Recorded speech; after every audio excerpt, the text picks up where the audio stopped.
Polícia em ação. E está entrando no ar o nosso quadro Polícia em Ação.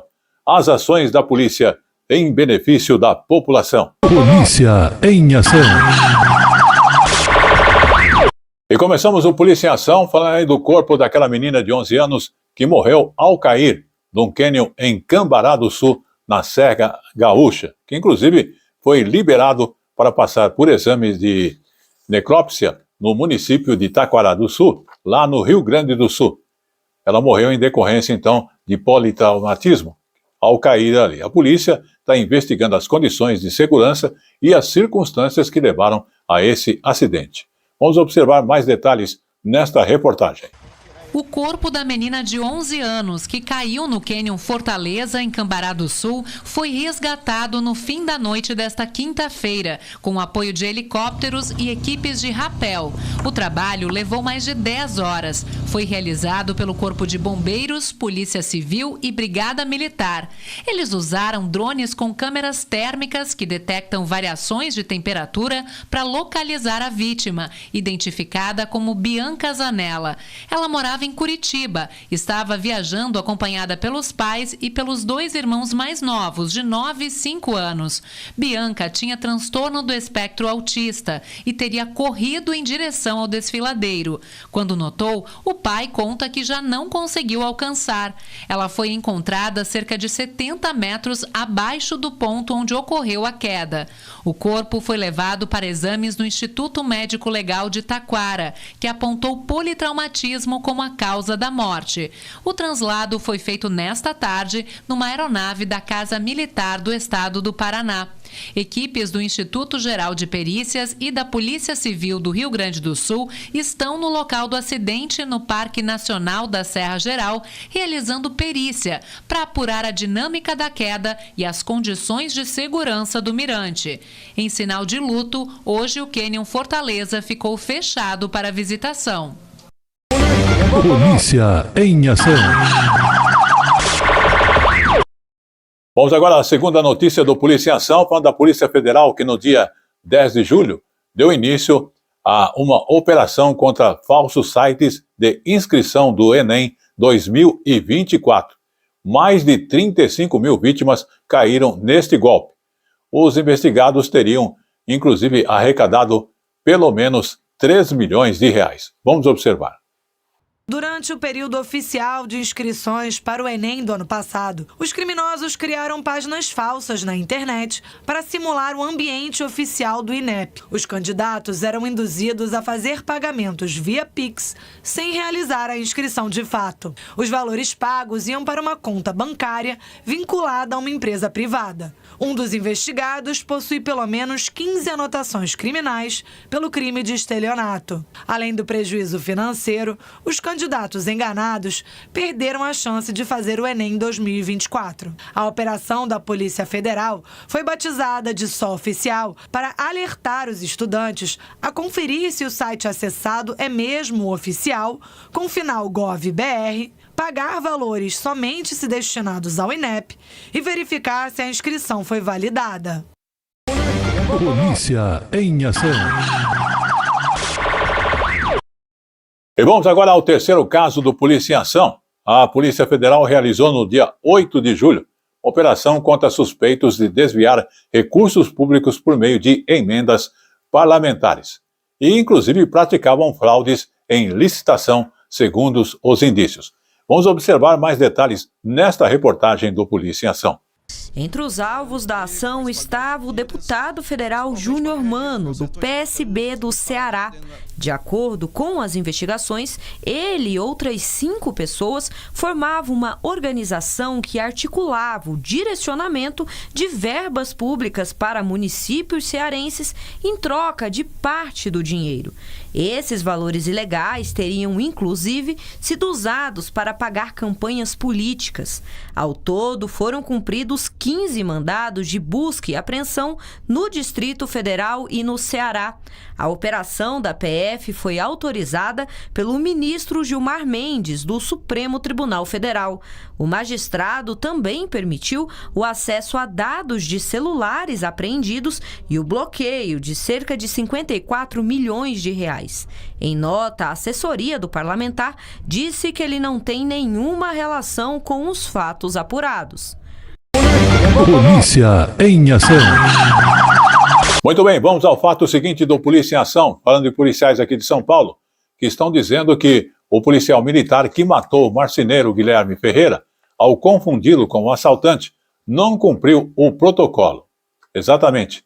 E, no mínimo, é uma questão bastante importante, porque o crime que aconteceu aqui em São Paulo na última sexta-feira, à noite, acabou repercutindo entre entidades de direitos humanos e também autoridades. Vamos observar mais detalhes nesta reportagem. O Guilherme Ferreira trabalhava numa fábrica de camas. Ele voltava do serviço na sexta-feira quando correu para pegar um ônibus por volta das 10h30 da noite e foi atingido na cabeça pelo PM Fábio Almeida, que estava de folga.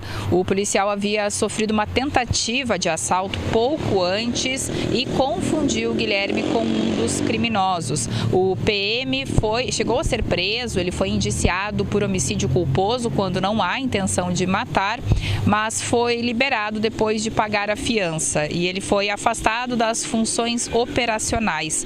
A ministra de Igualdade Racial, Aniele Franco, prestou solidariedade à família da vítima nas redes sociais e o Ministério oficiou as autoridades responsáveis e acompanha o caso.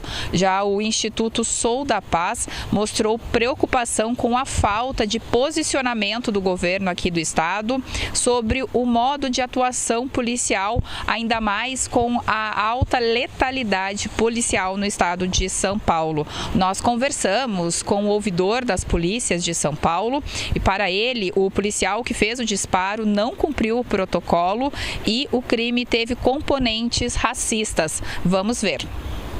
Não dá para aceitar que um policial militar, mesmo tendo ele sido vítima de uma tentativa de roubo, minutos antes, ele haja da maneira como agiu, né? Tem um protocolo que ele precisa identificar, decidir e agir. Se ele faz uma identificação mal feita como fez, né? Se ele não tem a certeza, ele não pode, a decisão deveria ser não agir.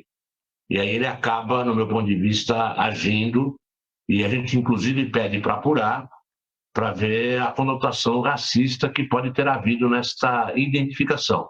Porque a imensa maioria dos jovens que morrem são jovens negros. Eu, salvo engano, o ano passado, todos aqueles que perderam suas vidas por ação da polícia, 95% eram jovens negros.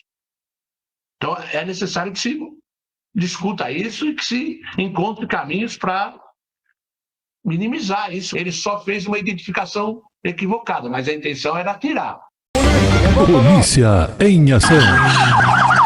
E vamos ao fato seguinte do Polícia em Ação, falando do Senado, que deve receber, ainda na semana agora corrente, o projeto de lei aprovado pela Câmara, que reforça o papel das medidas protetivas para as mulheres, inclusive aquelas que são vítimas de violência no caso de aproximação do agressor. Observe aí, tem mudanças importantes. Do agressor, mesmo com autorização da vítima, e estipula também pena de 2 a 5 anos de detenção e multa em caso de descumprimento. Então a Lei Maria da Penha ela já prevê essa punição, e o que muda agora é que, mesmo com o consentimento da mulher que tem medida protetiva, não dá autorização para que esse agressor se aproxime dela, da casa, do trabalho ou de qualquer outro local indicado pela Justiça. Se houver essa aproximação, a medida protetiva será considerada então descumprida e a punição aplicada. Portanto, a gente tem aí uma medida de proteção a mais para essas mulheres. Aqui na Câmara dos Deputados, um dos motivos para que os deputados aprovassem essa matéria foi justamente coibir o crescimento de casos de feminicídios no Brasil. Só no ano passado foram quase 1.500 registros, isso dá cerca aí de 4 mortes por dia em função desse tipo de crime. Esse projeto, como eu disse, foi aprovado aqui na Câmara, agora ele precisa ser enviado e votado lá no Senado Federal, começando pela Comissão de Constituição e Justiça, mas ainda sem data marcada. Um dos pontos aí que deve pegar nesse debate lá no Senado é justamente saber se esse projeto retira ou não a autonomia das mulheres em situação de vulnerabilidade. Sobre esse assunto, nós conversamos com uma especialista em enfrentamento à violência contra a mulher da ONG Temos. Vamos ouvir um trechinho? Esse momento da medida protetiva é um momento muito peculiar e muito específico em que ela está correndo um risco. Então é necessário que se faça essa proteção a mais e não acredito que isso signifique que a mulher está perdendo a sua autonomia. Muito pelo contrário, ela está sendo protegida, né? Está sendo lembrado a ela de que é um momento de extrema vulnerabilidade e de que ela precisa ser protegida, né? Porque a medida protetiva ela é deferida nos casos em que há um risco grande, né? Por isso que ela é uma medida protetiva de urgência.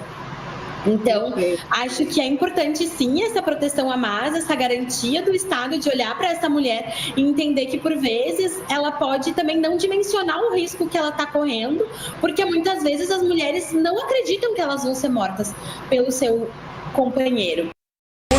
Polícia em ação. E vamos agora ao fato seguinte do Polícia em Ação, mas falando aí de um levantamento feito pela Secretaria de Segurança do Estado do Rio, no último dia 6 de janeiro, em parceria com a Agência Nacional de Telecomunicações, a Anatel, que está mostrando que 80% das empresas de internet que acabam atuando em favelas na capital fluminense estão sob o controle ou estão associadas ao crime organizado. Vamos observar. De acordo com o governo do Rio, o mapeamento dos provedores operados por traficantes e milicianos foi realizado a partir de denúncias recebidas pelo Disque Denúncia e pela ouvidoria da Secretaria Estadual de Segurança. Com essas denúncias, cruzadas a informações da Anatel, a investigação aplicou em um mapa todas as empresas instaladas em áreas dominadas por facções. A conclusão foi de que os criminosos operam cerca de 80% do serviço de internet nas favelas da cidade do Rio. Para evitar a continuidade da prestação desses serviços por criminosos, uma decisão da Anatel suspendeu um dos artigos do regulamento sobre as outorgas que até então dispensava de autorização os pequenos provedores, com até 5.000 acessos, e facilitava a abertura de empresas ligadas ao crime organizado. Com a nova regra, todos esses pequenos provedores de internet terão até o dia 25 de outubro para solicitar a outorga na agência. Caso contrário, os cadastros serão extintos e o serviço de internet será interrompido. Polícia em ação. Muito bem, vamos agora também falar aí sobre o tráfico de animais silvestres e também que é o terceiro maior crime de contrabando do planeta, atrás apenas das drogas e também das armas. Isso entre 2015 e 2021, mais de 13 milhões de animais e plantas foram apreendidos do comércio ilegal no mundo. Vamos observar. Entre 2015 e 2021, mais de 13 milhões de animais e plantas foram apreendidos do comércio ilegal em todo o mundo. Foram 4.000 espécies silvestres alvos da atividade. O tráfico de animais silvestres é o terceiro maior crime de contrabando do planeta, atrás apenas dos tráficos de drogas e de armas. Toda vez que esse tipo de crime é realizado, isso causa todo um desequilíbrio na natureza, né? Você leva à perda da biodiversidade, diversas espécies estão ameaçadas por esse motivo e isso leva a vários outros fatores que inclusive afetam a qualidade da água, a qualidade do ar que a gente respira. A dificuldade de conter esse problema grave faz cerca de 90% dos animais traficados morrerem antes de chegar ao destino final. Enquanto os animais domésticos foram adaptados ao convívio com humanos ao longo dos séculos, os silvestres precisam do seu habitat natural. O animal domesticado, ele é um animal que ele passou por séculos de evolução, né, nesse processo de domesticação. Então, os cães e os gatos, eles estão acostumados, né, a viverem em casas, em apartamentos, ter esse contato próximo, eles até precisam dos humanos. Já os animais silvestres, eles não passaram por esse processo. Muitos deles são transmissores de doenças, né, então a gente pode pegar doenças patógenos, né, que a gente não está acostumado, que o ser humano não está acostumado acostumado e não tem as defesas, né, para combater e trazer muitos riscos à nossa saúde, e da mesma forma a gente pode transmitir patógenos para esses animais. Para alertar a população, o IBAMA e o WWF Brasil lançaram a campanha Se Não É Livre, Eu Não Curto.